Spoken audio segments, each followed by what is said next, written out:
नमस्कार दोस्तों, सी of stories पर आपका बहुत बहुत स्वागत है। आज के इस एक्सप्लेनर में हम इतिहास के पन्नों से एक ऐसी जबरदस्त शौर्य गाथा लेकर आए हैं जो सच में आपके रोंगटे खड़े कर देगी। जी हाँ, हम बात कर रहे हैं किट्टूर की शेरनी रानी चन्नम्मा की। तो चलिए बिना किसी देरी के इस महागाथा में गोता लगाते हैं। अब जरा इस बात पर गौर कीजिए, जिस धरती की बेटियां रानी चन्नम्मा जैसी हों, उस देश को कभी गुलाम नहीं बनाया जा सकता। ये कोई मामूली लाइन नहीं है। ये कोटेशन हमें बताता है कि रानी चन्नम्मा का नाम कितने भारी सम्मान के साथ लिया जाता है। और आज के इस विश्लेषण में आप खुद समझ जाएंगे कि आखिर क्यों उनका साहस और दृढ़ संकल्प एकदम अद्वितीय था। अब आप सोच रहे होंगे कि ये कहानी आखिर है कब की।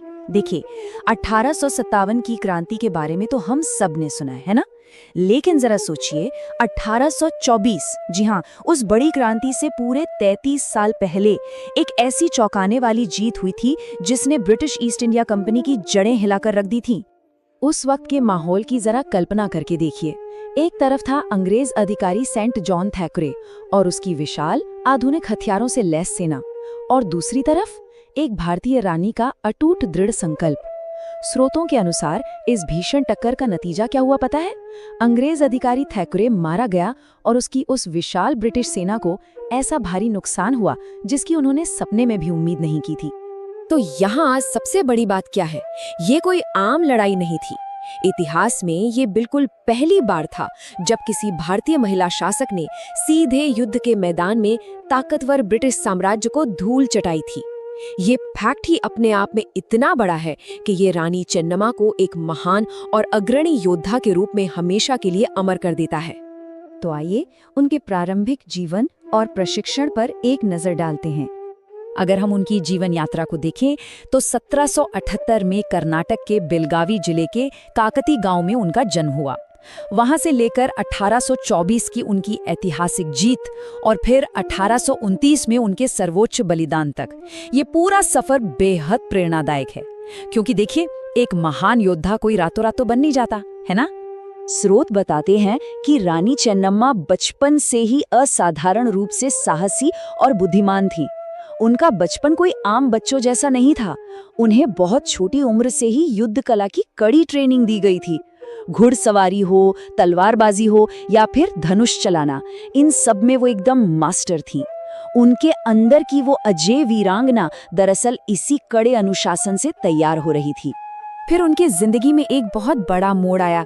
किट्टूर के राजा मल्लसर जद देसाई से शादी के बाद वो किट्टूर की रानी बनी।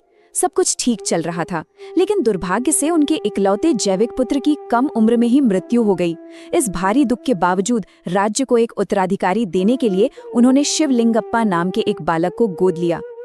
और यहीं से एंट्री होती है ब्रिटिश साम्राज्य की कुख्यात डॉक्ट्रिन ऑफ लैप्स यानी हड़प नीति की। अब ये नीति थी क्या? उस समय अंग्रेज बहुत तेजी से अपना साम्राज्य फैला रहे थे। इस डॉक्ट्रिन ऑफ लैप्स के तहत ईस्ट इंडिया कंपनी ने किसी भी गोद लिए हुए उत्तराधिकारी को मान्यता देने से साफ इनकार कर दिया। मतलब उनका सीधा सा एजेंडा था किट्टूर जैसे स्वतंत्र राज्यों को किसी भी तरह अपने कब्जे में लेना। और यही वो अन्यायपूर्ण नीति थी जिसकी वजह से किट्टूर पर ब्रिटिश हमला हुआ। लेकिन सच कहूं तो अंग्रेजों ने रानी चन्नम्मा के साहस को बहुत हल्के में ले लिया था। रानी ने इस अन्याय के सामने झुकने से साफ इनकार कर दिया।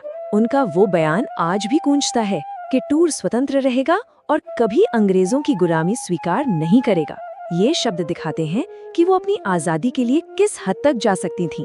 चलिए अब बात करते हैं 1824 के उस ऐतिहासिक युद्ध और उस दर्दनाक विश्वासघात की। जैसा कि हमने शुरुआत में बात की थी, अंग्रेजों को पहली लड़ाई में बहुत बुरी हार मिली थी। लेकिन क्या वो चुप बैठने वाले थे? बिल्कुल नहीं। बुरी तरह तिलमिलाए हुए अंग्रेजों ने फिर से पलटवार किया और इस बार उन्होंने किट्टूर को पूरी तरह कुचलने के इरादे से एक और भी बड़ी, कहीं ज्यादा विनाशकारी सेना भेज दी। रानी चन्नम्मा और उनकी सेना ने बहुत लंबे समय तक अकल्पनीय बहादुरी के साथ इस विशाल सेना का सामना किया। वो एक चट्टान की तरह डटे रहे। लेकिन इतिहास का सबसे दुखद सच ये है कि किले का पतन बाहर के दुश्मनों की वजह से नहीं, बल्कि अंदर के गद्दारों के विश्वासघात के कारण हुआ। जी हाँ, अपनों के धोखे ने उस अजेय किट्टूर किले को अंततः अंग्रेजों के हाथों में सौंप दिया। अब आते हैं इस गाथा के अंतिम पड़ाव पर, उनका बलिदान और उनकी महान विरासत।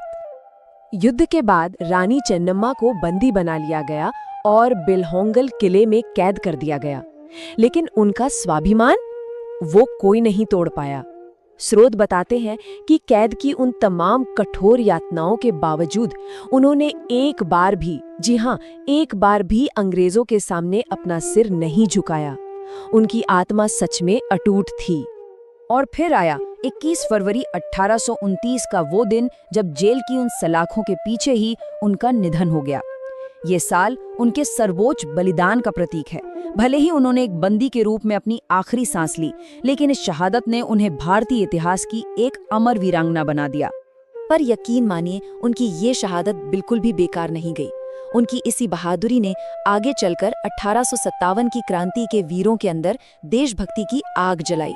भारत की पहली महिला स्वतंत्रता सेनानियों में गिनी जाने वाली रानी चेन्नम्मा को आज भी कर्नाटक में देवी की तरह पूजा जाता है। उनकी मूर्तियां, उन पर जारी डाक टिकट, ये सब याद दिलाते हैं कि वो महिलाओं के अदम्य साहस का एक जीता जागता और शाश्वत प्रतीक हैं। अब इस कहानी को समेटते हुए मैं आपको एक विचार के साथ छोड़ना चाहता हूँ। जरा सोचिए, अगर 1824 में ही भारत के और भी स्वतंत्र राज्य रानी चेन्नम्मा के साथ आ खड़े होते तो क्या होता? क्या इतिहास का पूरा रुख ही नहीं बदल जाता? क्या विदेशियों के शासन की कहानी कुछ और ही होती? ये एक ऐसा सवाल है जो हमें एकता की ताकत के बारे में बहुत गहराई से सोचने पर मजबूर कर देता है। दोस्तों, रानी चेन्नम्मा के जीवन पर आधारित ये एक्सप्लेनर वाकई बहुत कुछ सिखाता है। अगर आपको इतिहास की ये अनकही कहानी पसंद आई हो तो ऐसे ही और भी जबरदस्त और गहराई से भरे विश्लेषण देखने के लिए सी ऑफ स्टोरीज चैनल को लाइक, शेयर और सब्सक्राइब करना बिल्कुल मत भूलिएगा। हमसे जुड़े रहें और सीखते रहें।